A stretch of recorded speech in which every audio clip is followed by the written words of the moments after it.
Hello everyone, आज का topic रहेगा आप लोगों का कंपाउंड इंटरेस्ट, जिसको हिंदी में बोलते हैं चक्रवृद्धि ब्याज।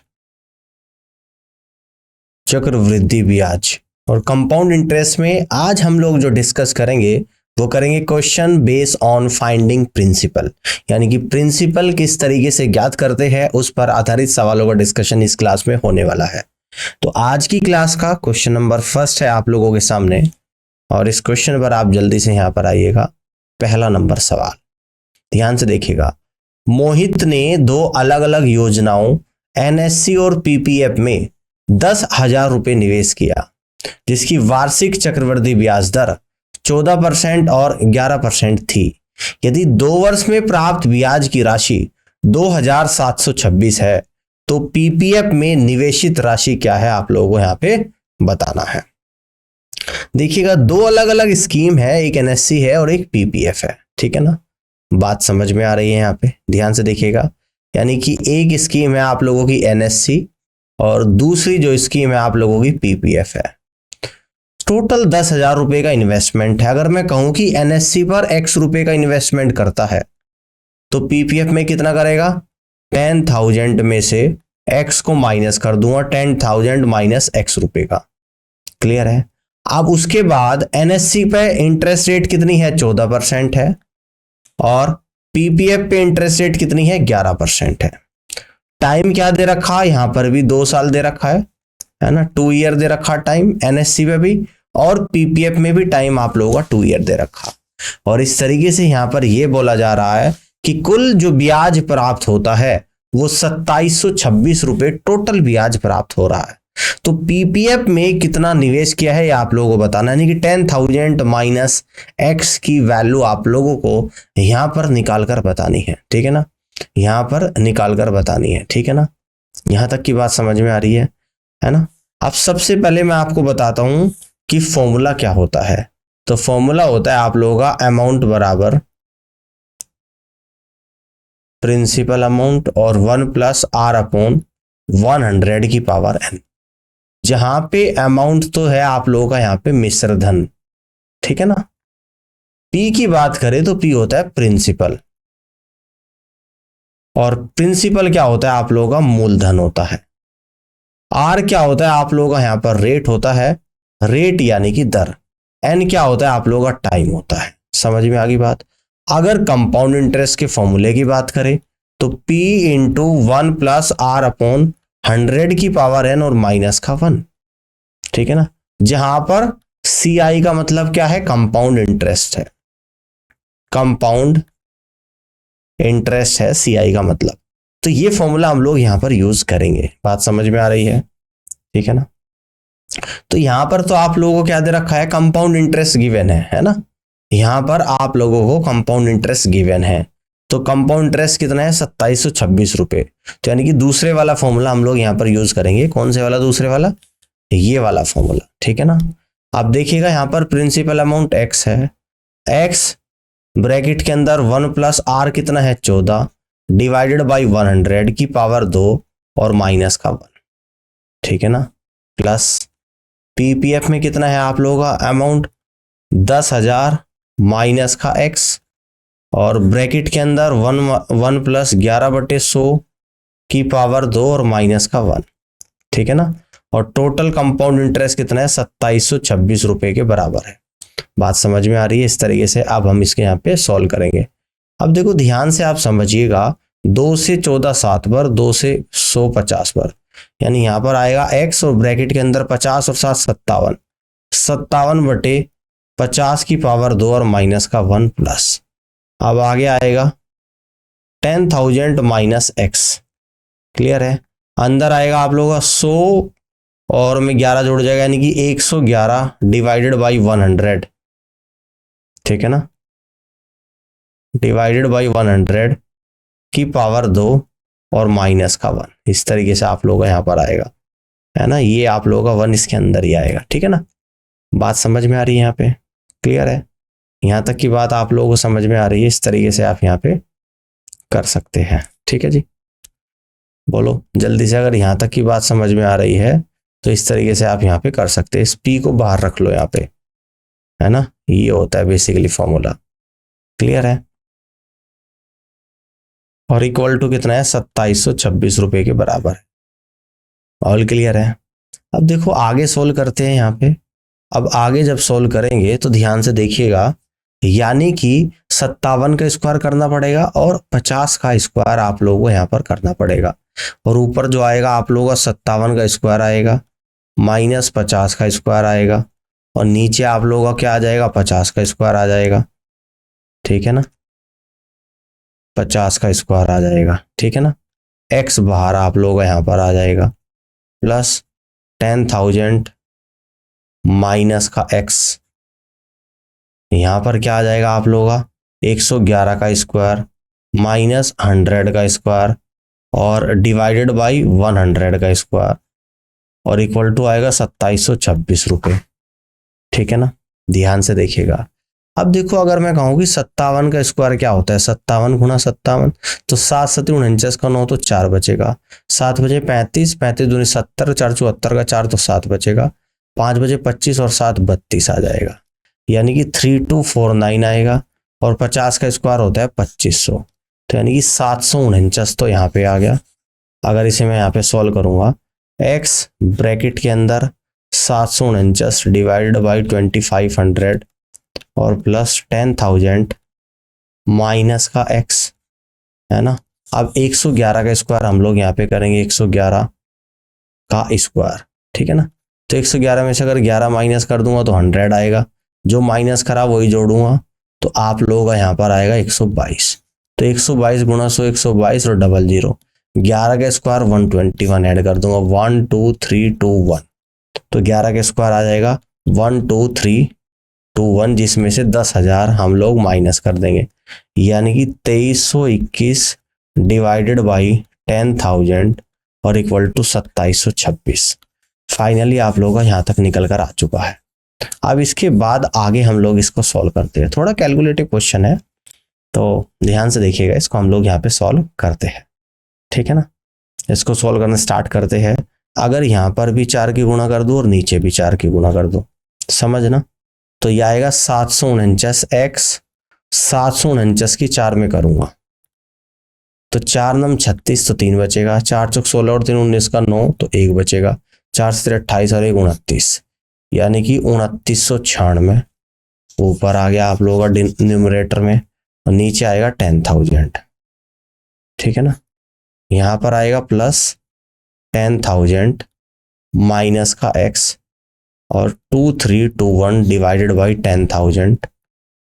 ठीक है ना, और इक्वल टू 2726 आएगा। क्लियर है? अब देखो ऊपर अगर गुणा कर दूंगा 2996x डिवाइडेड बाई 10,000 प्लस 2321 1 2 3 4 और माइनस x की गुणा करूंगा 2321x divided by 10,000 equal to आएगा 2726। अब यहां पर 10,000 ले लूंगा एलसीएम, ऊपर आएगा 2996x प्लस 2321 1 2 3 4 0 माइनस 2321x आ जाएगा और इक्वल टू 2726 आ जाएगा। ठीक है ना, तो यहां पर देखिए x वाले टर्म में से यानी कि 2996 में से 2321 को माइनस कर दूंगा, 6 में से 1 गया 5, 9 में से 2 गया 7, 9 में से 3 गया 6, यानी कि 675x, और यहां पर आएगा प्लस 2321 और 4 0, 10,000 की 2726 में गुणा करूंगा, 2726 1 2 3 4। ठीक है ना, बात समझ में आ गई है?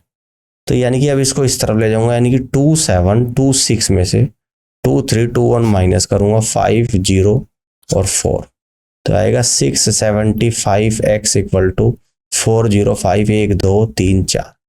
ठीक है ना, अब देखो ध्यान से यहाँ पे देखिएगा, 405 और 4 0 को 675 से डिवाइड करूंगा तो आएगा 6 ही कम 6 और सॉरी 5 ही कम 5, 5 थी 15, 5 बजे 25, ये आएगा 5 8 40, 5 ही कम 5 1 2 3 4।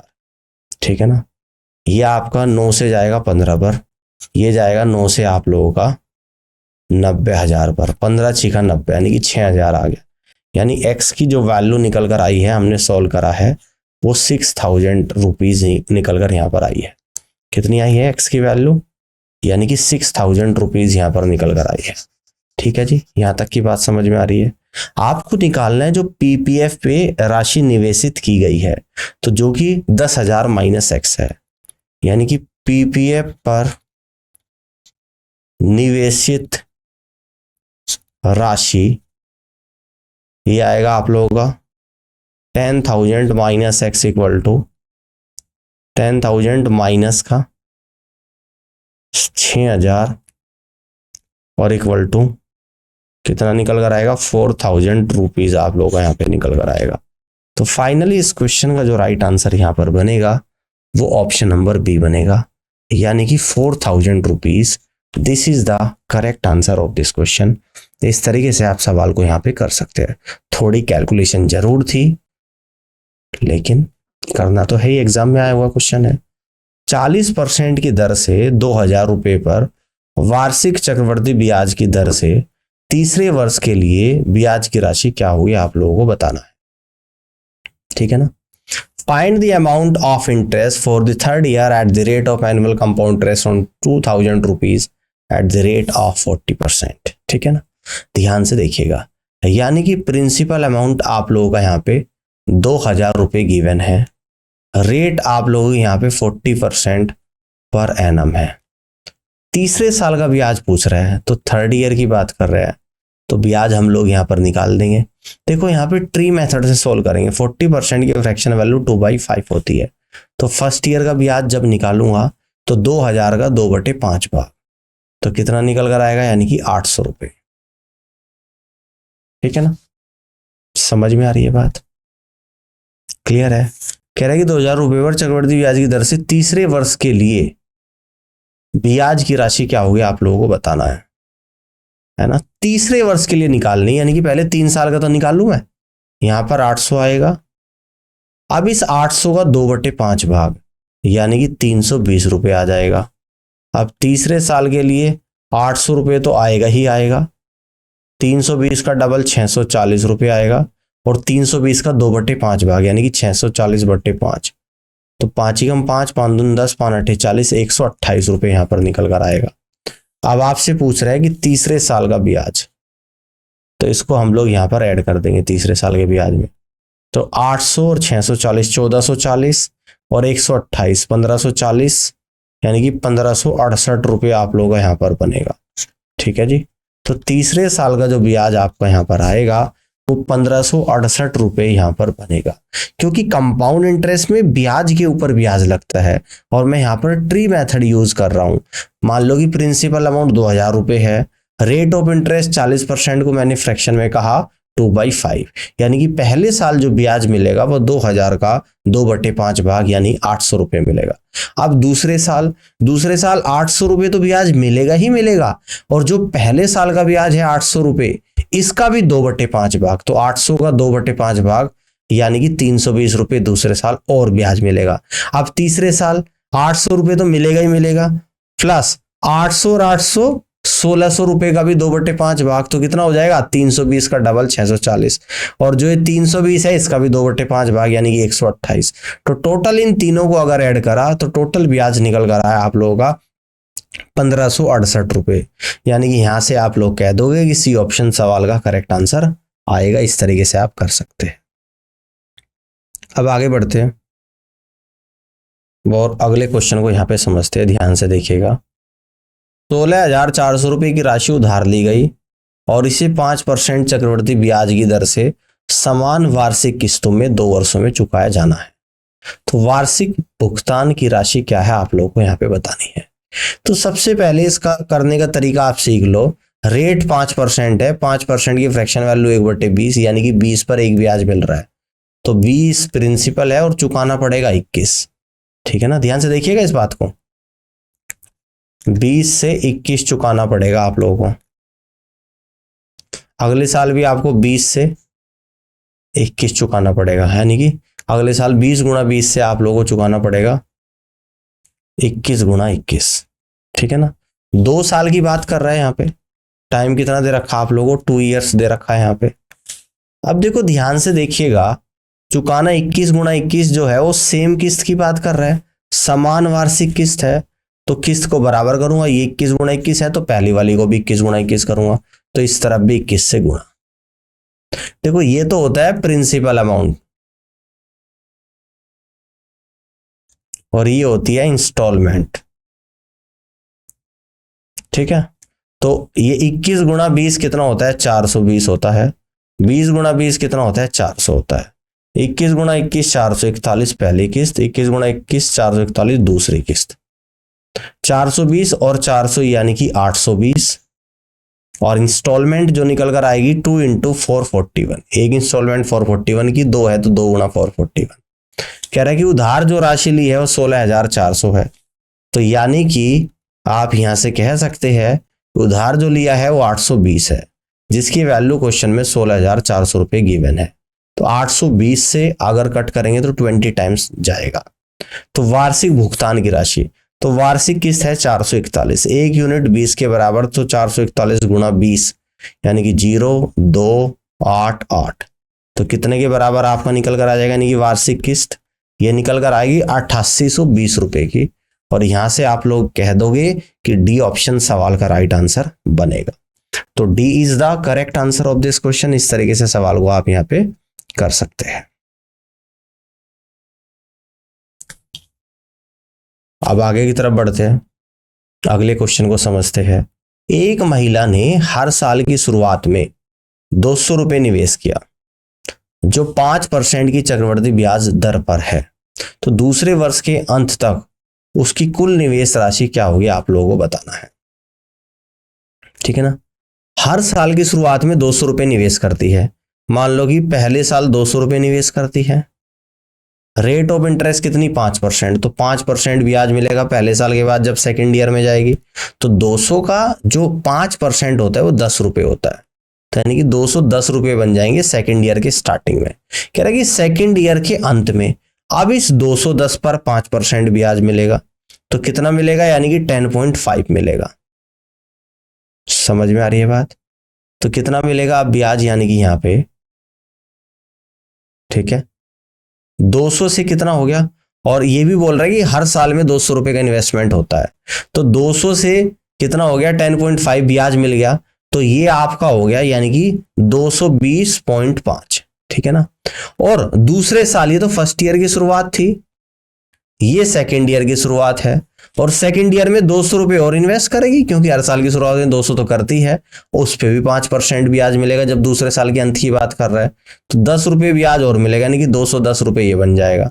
तो टोटल जो अमाउंट यहां पर बनेगा इसको हम लोग ऐड करेंगे, 220.5 और 210, यानी कि 430.50 रुपीज का ये टोटल आप लोगों का अमाउंट हो जाएगा 2 साल के अंत में। और इस तरीके से आप यहां से कह दोगे कि बी ऑप्शन सवाल का करेक्ट आंसर यहां पर बनेगा। यहां पे आप लोग इस तरीके से कर सकते हैं। अब आगे बढ़ते हैं, अगले क्वेश्चन को समझते हैं। एक निश्चित धनराशि को चक्रवृद्धि ब्याज पर प्रतिवर्ष 4% की दर पर 2 वर्षों के लिए निवेशित किया गया था। यह राशि 338 रुपये बन जाती है, राशि बताइएगा क्या होगी। ठीक है ना, देखो टाइम आप लोगों को यहां पर दे रखा है 2 साल का, और रेट आप लोगों को यहां पर दे रखी है 4% पर एनम, और 2 साल के बाद यह अमाउंट क्या बन जाता है, अमाउंट क्या होता है, प्रिंसिपल अमाउंट में जब कंपाउंड इंटरेस्ट ऐड हो जाता है तो अमाउंट होता है 338 रुपये। ठीक है ना, अगर मैं मान लो कि प्रिंसिपल अमाउंट मान लो कि 100% है, ये मैंने मान लिया है, ठीक है ना, तो इस 100% पे पहले साल 4% ब्याज मिलेगा तो 104 हो जाएगा, फिर से इस पे 4% ब्याज मिलेगा तो कितना मिलेगा, यानी कि 104 का 4%, तो 4 चौक 16 और 416/100 यानी कि 4.16, तो 108.16 आप लोगों का 2 साल के बाद ब्याज हो जाएगा। यहां तक की बात समझ में आ रही है। और इसी की 108.16% की वैल्यू ही आप लोगों को 338 रुपये गिवन है, तो आपको प्रिंसिपल अमाउंट 100% की वैल्यू को निकालना है। तो 338 डिवाइडेड बाई 108.16 गुणा 100, इस डेसिमल को रिमूव करेंगे तो 100 से और गुणा कर देंगे, अब यहां पर सॉल्व करना स्टार्ट करेंगे, ठीक है ना। तो ध्यान से देखिएगा, 4 से कट रहा है, 4 दूनी 8, 4 से 28, 4 चौक 16, 4 से 25 बार कटेगा, 4 छिक 24, 4 7 28 और 4 छिक 24, 4 से 25 बार, 338 से 670 2 बार, 25 गुणा 25 कितना होता है 625/2, तो ये आएगा आपका 312.50 रुपए के बराबर। तो यानी कि आपका जो प्रिंसिपल अमाउंट रहा होगा वो 312.50 रुपए रहा होगा, और इस तरीके से आप यहां से कह दोगे कि बी ऑप्शन सवाल का करेक्ट आंसर यहां पे बनेगा, ठीक है। अब आगे बढ़ते हैं और अगले क्वेश्चन को यहां पे समझते हैं। एक राशि 20% चक्रवृद्धि ब्याज पर 2 वर्षों के लिए निवेश की जाती है। यदि ब्याज अर्धवार्षिक आधार पर दे है तो उसे वार्षिक आधार पर दे ब्याज से 482 रुपये अधिक होते हैं तो राशि बताइएगा। देखो यहां पर ध्यान से देखिएगा, अगर मैं एनुअली बात करूं तो देखो रेट तो आप लोगों की दे रखी है 20% पर एनम, ठीक है ना। टाइम आप लोगों को दे रखा है यहां पर 2 साल, तो एनुअली इफेक्टिव रेट निकाल लूंगा मैं 2 साल की। ध्यान से देखना, 2 साल की इफेक्टिव रेट कैसे निकलेगी, सक्सेसिव यूज करेंगे, यानी 20 + 20 और प्लस का 20 × 20 डिवाइडेड बाई 100%। तो 0 से 0 कटेगी, 20 20 40, 2 दूनी 4 44, यानी कि 44% इफेक्टिव रेट ऑफ इंटरेस्ट निकल कर आ जाएगी। अब आगे बात करते हैं यानी कि हाफ ईयरली। अगर हाफ ईयरली की हम लोग बात करें तो रेट कितनी आ जाएगी हाफ ईयरली, 20% डिवाइड बाई 2 यानी कि 10% हाफ ईयरली आप लोगों की रेट निकल कर आ जाएगी। टाइम कितना है 2 साल है पूरा, तो हाफ ईयर कितने बनेंगे, यानी कि 4 हाफ ईयर बन जाएंगे 2 साल में। क्यों बनेंगे 4 हाफ ईयर, क्योंकि एक हाफ ईयर 6 महीने का होता है, 2 साल में 24 महीने होते हैं, तो 4 हाफ ईयर बनेंगे, ठीक है ना। तो 10% के हिसाब से 4 बार 10%, 10% और 10% और 10%। अब सक्सेसिव लगाऊंगा, जब 10 और 10% में सक्सेसिव लगता है, ध्यान से देखिएगा तो कितना आता है 21%। कितना आता है 21%। तो यहां से भी आपका 21% आएगा और यहां से भी आप लोगों का 21% आएगा। फिर हम लोग क्या करेंगे, 21% में सक्सेसिव का फॉर्मूला यूज करेंगे, तो आएगा 21 प्लस का 21 और प्लस 21 गुणा 21/100, 21 21 42 प्लस 21 गुणा 21 441/100 यानी कि 4.41। तो इसमें भी सक्सेसिव जब लगाते हैं 46.41% यहाँ पर आता है। बात समझ में आ गई, यहाँ पे सक्सेसिव का फॉर्मूला यूज करा है, परसेंटेज निकाल ली, तो इफेक्टिव परसेंटेज निकल कर आई। अगर एनुअली किसी पैसे को इन्वेस्ट करते हो तो टोटल 44% ब्याज मिल रहा है, और अगर हाफ ईयरली उसी पैसे को उसी ब्याज दर के साथ उतने ही समय के लिए इन्वेस्ट करते हो तो ब्याज मिलता है आप लोगों को 46.41%। अब कह रहा है कि जब हाफ ईयरली इन्वेस्ट करते हैं तो ज्यादा ब्याज मिलता है, तो बिल्कुल ज्यादा मिल रहा है। और कितना ज्यादा मिल रहा है, यानी कि 46.41% में से 44% अगर माइनस करोगे तो यह आएगा 2.41%। तो इसलिए यहां से हम लोग कह देंगे कि 2.41% की जो वैल्यू है वो कितनी ज्यादा दे रखी है आपको क्वेश्चन में, 482 रुपीज गिवन है। तो अब आपको यहाँ पे प्रिंसिपल अमाउंट यानी 100% की वैल्यू निकालनी है। 482 डिवाइडेड बाई 2.41 मल्टीपल बाई 100। अब इस डेसिमल को रिमूव करेंगे, 100 से मल्टीप्लाई करेंगे, 241 से 482 2 बार जाएगा, 100 × 100 10,000 की 2 में मल्टीप्लाई करेंगे तो 20,000 रुपीज यहाँ पर निकल कर आ जाएगा। कितना आ जाएगा, 20,000 रुपीज आ जाएगा। और इस तरीके से आप यहां से कह सकते हैं कि बी ऑप्शन सवाल का करेक्ट आंसर यहां पर बनेगा। आई होप कि ये क्वेश्चन आपको समझ में आया हो और इस तरीके से आप यहां पे इस सवाल को सॉल्व कर सकते हैं। क्लियर हो गई बात, आगे बढ़ते हैं, अगले क्वेश्चन को यहां पे समझते हैं। तो अगला क्वेश्चन आपके सामने, चक्रवृद्धि ब्याज की दर से एक निश्चित राशि 2 वर्षों में 2420 रुपये हो जाती है और 3 वर्षों में 2600 ₹62 हो जाती है। ब्याज की गणना वार्षिक चक्रवृद्धि आधार पर की जाती है, तो वार्षिक ब्याज की राशि और दर ज्ञात कीजिएगा कि कितनी होगी। ठीक है ना। अब देखो ध्यान से देखिएगा, यहां पर क्या बोल रहा है कि कोई अमाउंट 2 साल में बनता है 2420 रुपए और 3 साल में वह बन जाता है 2662 रुपए के बराबर। कितना ज्यादा ब्याज मिल रहा है, तो आप कहोगे 2662 में से 2420 को माइनस करेंगे तो कितना ज्यादा ब्याज मिल रहा है, 242 रुपए ब्याज मिल रहा है। कितना मिल रहा है, 242 रुपए ब्याज मिल रहा है। तो यहां से मैं रेट निकाल दूंगा, किस पर मिल रहा है 242, यानी कि 2420 पर। 2420 पर 242 ब्याज है तो 100 पर कितना होगा, 242 से 2420 10 बार और 10 से 100 10 बार जाएगा, यानी कि 10% आपका निकल कर आएगी रेट ऑफ इंटरेस्ट। कितनी आएगी, 10%। और 10% कहां पर दे रखी, केवल ऑप्शन बी में, तो आंसर ऑप्शन बी होगा। तो आंसर तो टिक कर दिया, लेकिन अगर आपको प्रिंसिपल अमाउंट निकालना हो तो कैसे निकालोगे, तो यहाँ पे आपको प्रिंसिपल अमाउंट निकालना है ना। तो प्रिंसिपल अमाउंट में 2 साल के बाद 2420 हो रहा है और कितना ब्याज मिल रहा है, 10%। 10% का मतलब 110% हो रहा है, 110/100 गुणा 110/100, 2 साल की बात कर रहा है। और इसको बराबर कर देंगे 2420 के। अब देखो इस 2 जीरो से ये 2 जीरो जाएगी, 11 दूनी 22, 11 दूनी 22, 11 से 22 2 बार जाएगा, तो यानी कि P बराबर कितना निकल कर आया आप लोगों का यहाँ पे, 20 × 100 यानी कि 2000 रुपीज।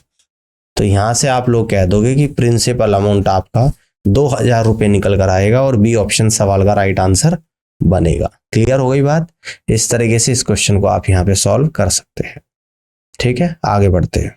नेक्स्ट क्वेश्चन को यहाँ पे समझते हैं। श्री मार्थी ने एक योजना में 16,000 रुपए का निवेश किया।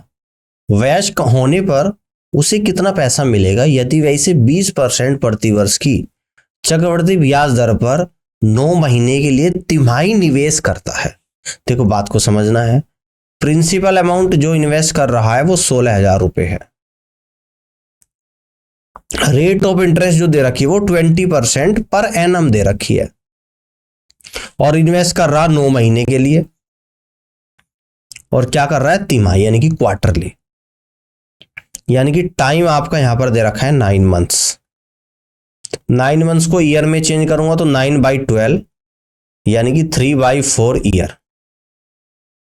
ठीक है ना, 3/4 ईयर। समझ में आ गई बात। या इसको 9 मंथ्स को ऐसे अभी ईयर में चेंज मत करो। एक तिमाही में कितने महीने होते हैं, 3 महीने होते हैं, 3 मंथ्स। तो टोटल कितनी तिमाही यहां पर बनेगी, यानी कि 3 तिमाही यहां पर बनेगी, 3 तिमाही बनेगी। ठीक है ना, कितनी बनेगी यहाँ पे, 3 तिमाही बनेगी, है ना।